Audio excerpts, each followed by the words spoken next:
Hello बच्चों, मैं श्रीमती रितु अरोरा, नागरिक शास्त्र प्रवक्ता। आज आपके सामने आपका द्वितीय अध्याय खंड क का द्वितीय अध्याय भारतीय संविधान में अधिकार ये लेकर के उपस्थित हुई। पिछले अध्याय में हमने ये जाना था कि भारतीय संविधान क्या था, क्यों उसकी आवश्यकता महसूस हुई, किसने हमारा संविधान बनाया, कितने समय में बनाया। एक दिन में तो संविधान बना नहीं बच्चों, तो संविधान कैसे बना, संवैधानिक विकास के प्रमुख चरण क्या क्या थे, संविधान सभा की कामकाज की शैली क्या थी, कार्यविधि क्या थी, किस प्रकार संविधान सभा के द्वारा समितियों का गठन किया गया और संविधान के प्रमुख स्रोत क्या थे, इन सब के बारे में जाना। और अंततः हमने ये जाना कि 2 वर्ष 11 महीने 18 दिन में भारतीय संविधान बनकर तैयार हो गया। और तैयार तो बच्चों 26 नवंबर को ही हो गया था, 26 नवंबर 1949 को ही हो गया था।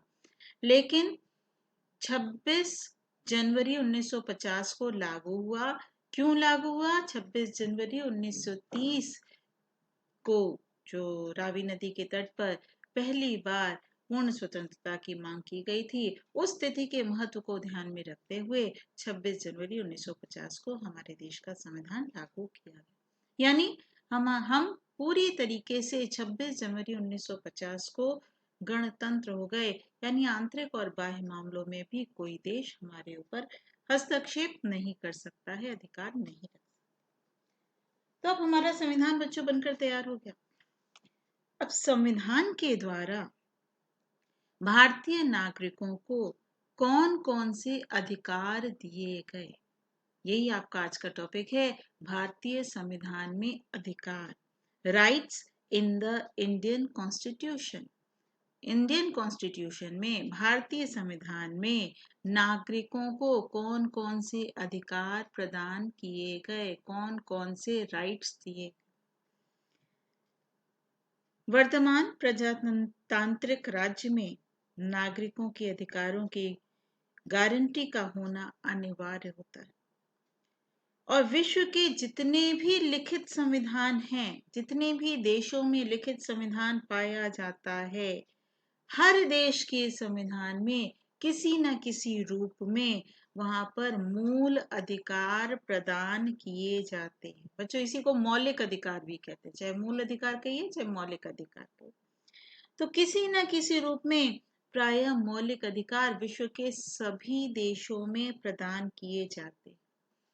ये अधिकार नागरिकों के नैतिक, भौतिक, आध्यात्मिक विकास की पूर्णता के लिए आवश्यक माने जाते हैं, इसलिए इन्हें मौलिक अधिकार कहा जाता है। ध्यान से सुनिए बच्चों, मौलिक अधिकार क्या है? वे अधिकार जो नागरिकों के नैतिक, भौतिक और आध्यात्मिक विकास की पूर्णता के लिए आवश्यक माने जाते हैं, उन्हें मौलिक अधिकार कहा जाता है। अर्थात जिसके जरिए मनुष्य का नैतिक विकास हो, भौतिक विकास हो, आध्यात्मिक विकास हो। और जब ये तीनों प्रकार के विकास हो जाएंगे तो हम पूर्णता को प्राप्त कर लेंगे, हमारा संपूर्ण विकास संभव हो पाएगा। तो ऐसे अधिकार जिससे एक मनुष्य के नैतिक, भौतिक, आध्यात्मिक विकास संभव हो सके, उन्हें ही हम मौलिक अधिकार कहते हैं। तो बच्चों, एक बार डेफिनेशन में फिर से दोहरा रही हूँ। मौलिक अधिकार किसे कहते हैं? वे अधिकार जो नागरिकों के नैतिक, भौतिक तथा आध्यात्मिक विकास की पूर्णता के लिए आवश्यक माने जाते हैं, उन्हें मौलिक अधिकार कहा जाता है। भारतीय संविधान निर्माताओं ने संविधान में मूल अधिकारों का समावेश नागरिकों के निजी मौलिक स्वतंत्रताओं के महत्व के कारण किया है कि व्यक्ति का विकास होना चाहिए। इस वजह से निजी मौलिक स्वतंत्रता की प्रत्येक व्यक्ति को स्वतंत्रता प्राप्त होनी चाहिए। इसलिए हमारे देश के संविधान निर्माताओं ने भारत के संविधान में मूल अधिकारों का समावेश किया। उनका मानना था, उनका विश्वास था कि केवल लिखित अधिकारों की व्यवस्था के द्वारा ही सरकार की निरंकुशता को प्रतिबंधित किया जा सकता है। यानी जब लिखित रूप से हमारा संविधान हमारे सामने है तो हम सरकार पर प्रतिबंध लगा सकते हैं, रोक लगा सकते हैं, सरकार को मनमानी करने से रोक सकते हैं, सरकार को निरंकुश होने से रोक सकते हैं। निरंकुश, जिस पर अंकुश न लगाया जा सके। तो हमें ऐसी सरकार नहीं चाहिए जो अपनी मनमानी करे। हमें ऐसी सरकार चाहिए जो जनता का विकास करने का प्रयास करे। तो सही अर्थों में मूल अधिकार क्या है? सरकार और व्यवस्थापिका के ऊपर अंकुश का कार्य करते हैं। ध्यान दो बच्चों, सही अर्थों में मूल अधिकार सरकार और व्यवस्थापिका के ऊपर अंकुश लगाने का कार्य करते।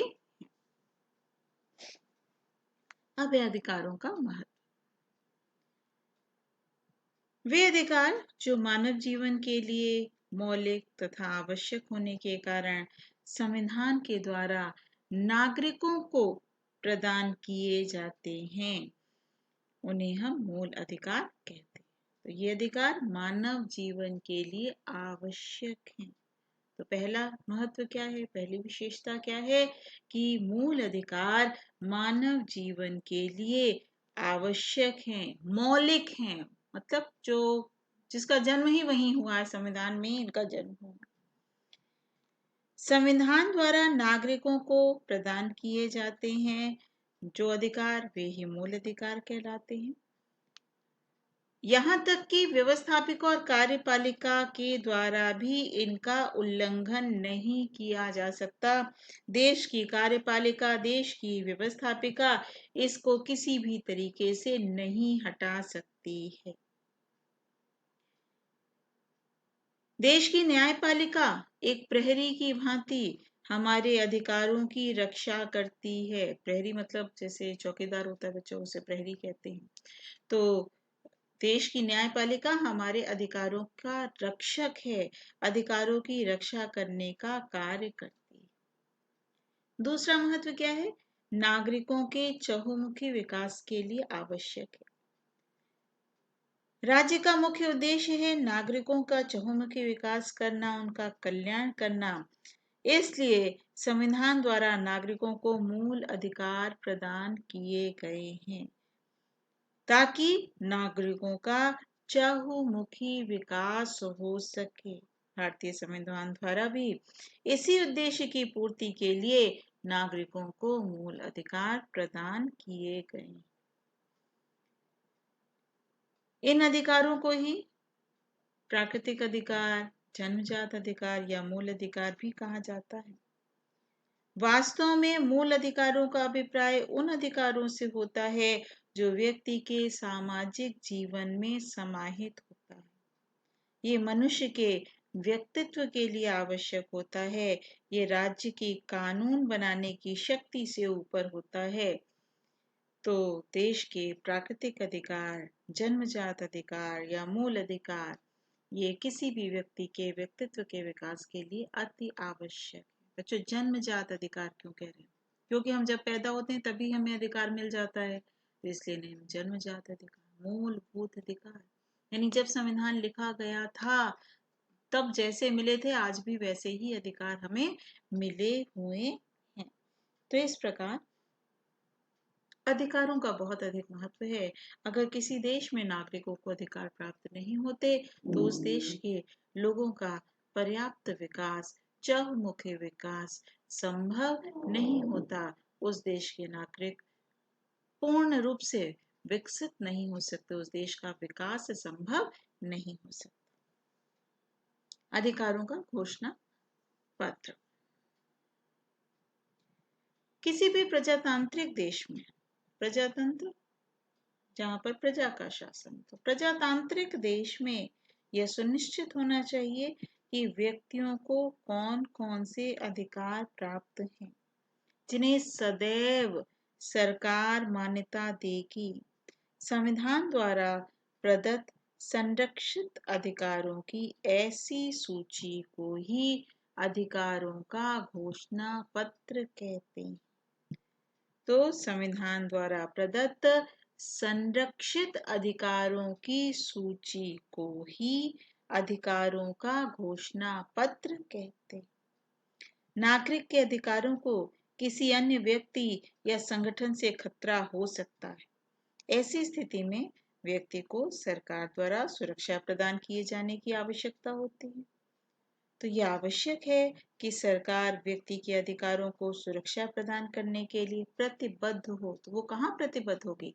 इसी घोषणा पत्र के माध्यम से वो प्रतिबद्ध है कि हम नागरिकों को ये अधिकार देंगे, और यदि कोई नागरिकों के अधिकारों का हनन करता है, नागरिकों के अधिकारों को छीनता है, तो न्यायपालिका उस व्यक्ति को दंडित करेगी। इसके अलावा सरकार के विभिन्न अंगों अपने कार्यों के संपादन में भी व्यक्ति के अधिकारों का हनन कर सकते हैं। अगर ऐसा करते हैं तो भी हम न्यायपालिका की शरण ले सकते।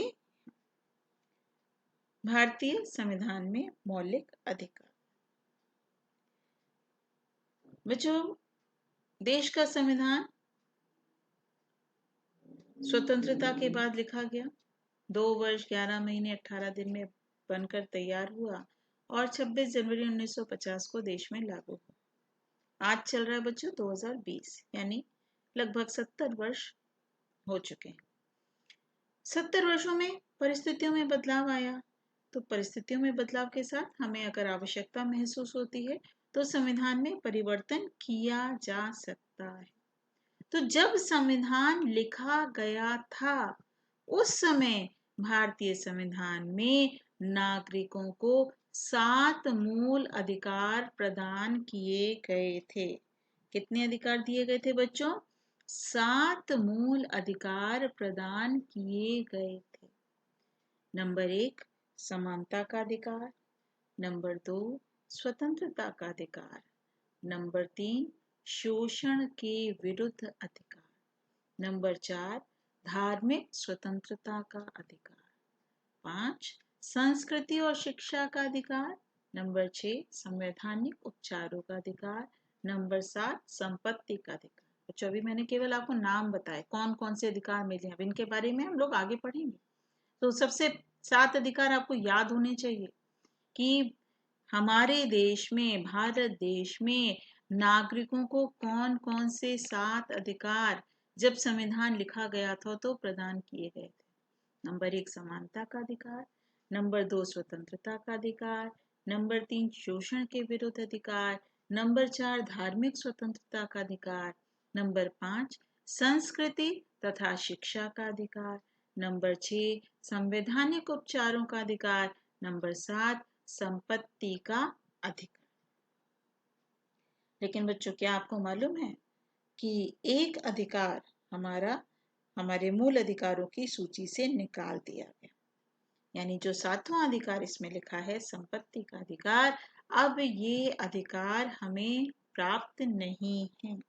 अब हमारे 6 मूल अधिकार हैं: समानता का अधिकार, स्वतंत्रता का अधिकार, शोषण के विरुद्ध अधिकार, धार्मिक स्वतंत्रता का अधिकार, संस्कृति और शिक्षा का अधिकार, संवैधानिक उपचारों का अधिकार।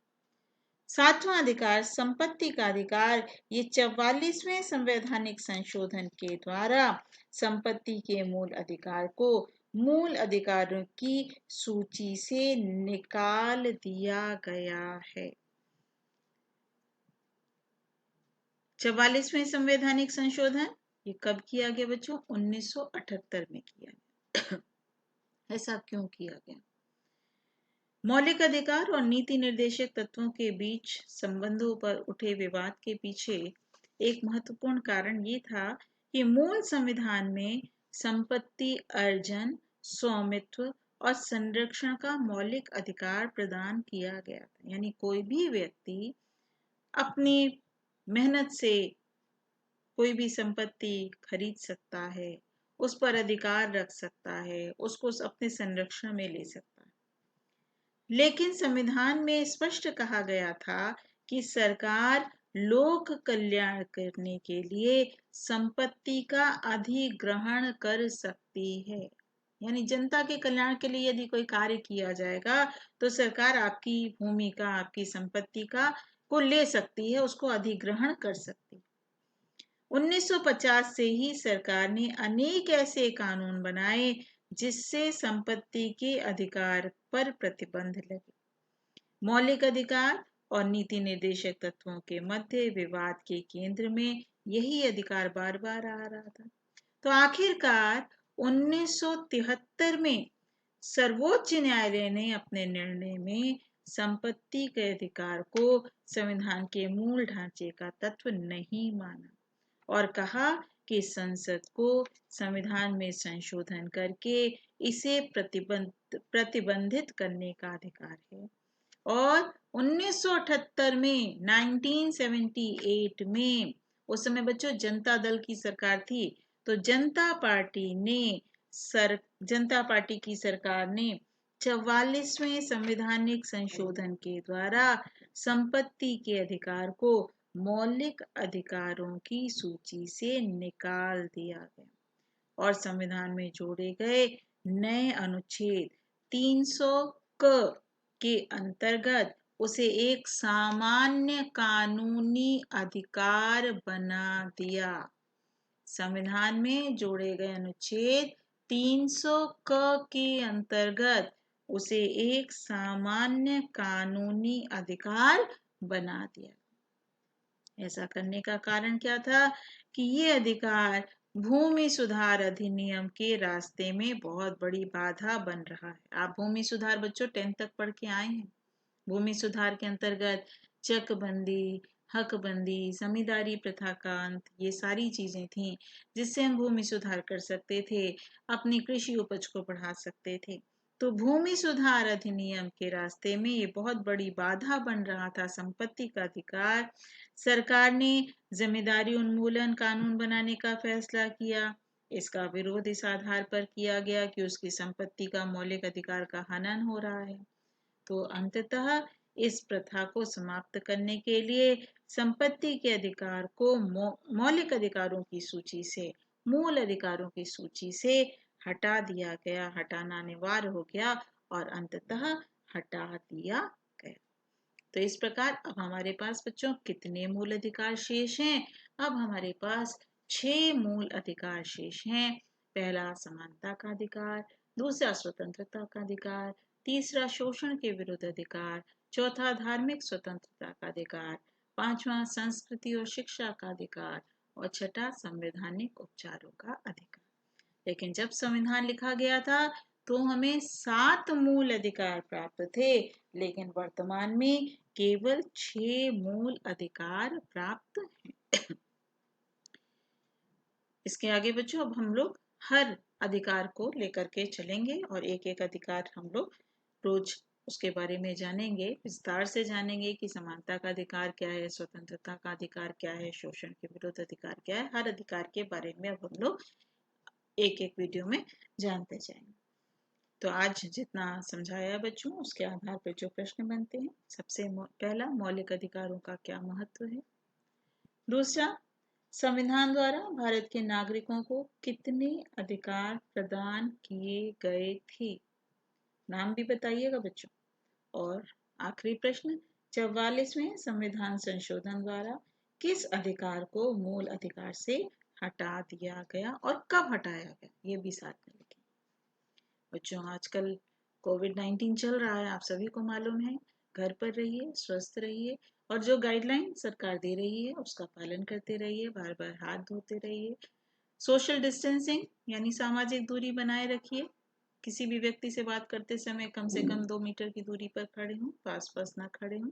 अगर छोटी छोटी बातों का ध्यान रखेंगे बच्चों तो हम लोग बहुत शीघ्र स्कूल में दोबारा मिलेंगे। तो stay home, stay safe. Okay, thank you बच्चों।